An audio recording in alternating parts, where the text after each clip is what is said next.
Okay. So the first thing I'm gonna ask is just say your name for the camera and where you grew up, and that's it. Oh, y'all ready now? Yeah, yeah, we're ready. Yeah, Oh, go ahead. you said that. I thought that. Yeah, Okay. sure. Yep, ready. My name is Ernie Jackson. I grew up in a small town of Covington, Tennessee, born in 1947, a lot of years ago. Well, my parents, they was what called sharecroppers. We worked on a farm. When I was in school, get out of school, we had to come home, work in the fields, picking cotton, chopping cotton, whatever season it might be. Parents were poor. We didn't have much, nothing but just love for each other. And my dad, he couldn't read or write, so his work, just farm work, all he knew all his life. Sharecropper mean that you working for a person who owns this land. You're supposed to get a share out of the crops during harvest time. He loan you money during the regular season. Each month they give us a little check, and they take it back out of the profit out the crops, and you end up with basically nothing really. Is to me, I felt like it wasn't no different being a slave. You just free to go where you want to if you want to. But back then, I was talking about it in the early 50s. Most black people they lived in on the farm, the sharecrop. That's all they knew. I hated the whole situation that my parents it was in themselves, and we had to go through because we're their kids, and that's the only thing we could do. It bothered me for a long time. Why the other man had to bow down to another man.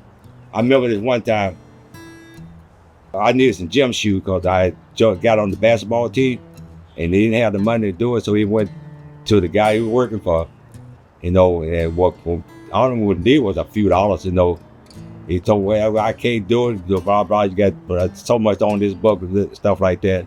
I think that broke his heart. My brother, the next to me, he always wanted some rice and vanilla wafer cookie. Now here's 12 o'clock at night, and it was a one little country store that stayed open. So it's like I don't know 2 or 3 o'clock in the morning, and it was cold, snow falling. My dad got up, put on his clothes, walked to the store just to get my brother some vanilla wafer cookies and rice. Now my mom, we did something wrong. She beat the oh, she respect your butt. My dad, I ain't never got whipped by my father. Always my mom. The worst thing I think I did growing up, when I first started school, I never forget this. My older sister, I didn't want to go to school. Then she didn't want to go. She used to have me wet my pants right before the bus get there, so I know I couldn't get on the bus, and I'd go back to the house. We missed the day out of school, right? Okay, this went on for like 2 or 3 times. Yeah, we got away with it. No, there wasn't no everyday thing. You space it out. Maybe once this week, maybe in the next couple of weeks we do it again. The last time we tried. Mom came out to the bus stop. She grabbed my little butt, kind of they just threw him up on the bus. And you go to school with, or she said with pissing it off. I was so embarrassed. Kids laughing at me. My little short pants are all soaked. You know, and my sister, she had much more sense than I did. Got to school, she had me take my pants off and turn them inside out. Like they're gonna have to wear spot. That was funny. That was a crazy thing I did. Starting out, what little kid want to go to school? I want to stay home. If I want to stay home and play outside or whatever. No, I didn't like school starting out, but I adapt to it. Yeah, so I ended up loving school. As I got older. When I got out of school at the age of 18, I went North Michigan, and really it was a little better, but not too much. You raised prejudice was all over the place, during that time. I worked with a lot of places where the first place I worked at was like 3 black people working there. When I left that place, when I got to start working at an auto factory, it wasn't no different with like 3 or 4 blacks. It was some guys that they put you through the test, try to think they can do anything or say anything to you. I never got mad except for this one time. Me and this dude, I don't call his name or nothing. His way, I thought we was real close friends. And this one particular night, it was in the wintertime, never forget it. Supposed to be going to a house party or somewhere out there. Anyway, and we got to talking about something, and he called me an N-word. And I slammed on the brakes, and in the middle of 131, this the God knows truth from heaven. I stopped the car, opened my door, got out, and walked right on the passenger side, opened the door, I said, hey, get out.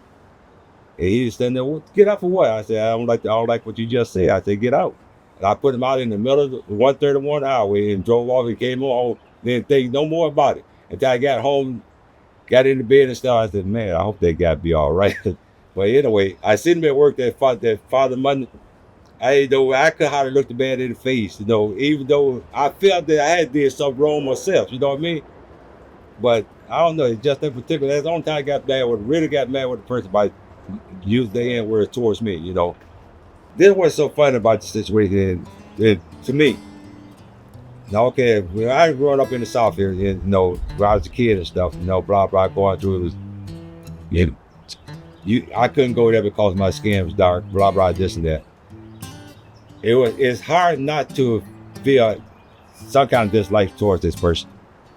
I never really hated a person because his skin was white. Way I grew up, I had to work and blah blah. My parents were going through. I never really feel I can't really understand and say that I really feel hatred in my heart towards a white person or any color person. My question would be, based on your life experience, growing up during segregation and then seeing what the world is like today, how people are hating each other and this, that, and other like now, what would you say to them? Stop turning a deaf ear to God and a blind eye. That's all you need to do. If you love God, you can't help from loving yourself and your brother man, fellow man. This world we're living, this system we're living in, this world is trying to be ran by man. In my opinion, it wasn't meant to be this way. We don't own this world. We all brothers and sisters in the eyes of God, regardless of what color you is. If He had made everybody, let's think about it. If everybody was the same color, that'd be a boring thing to look at. He made this, put people here just like a rose bush, all different colors, supposed to be beautiful. What? For my contract, I do it. Dog, I forgot to sign that contract. That's all right. That's a free. All right, dude.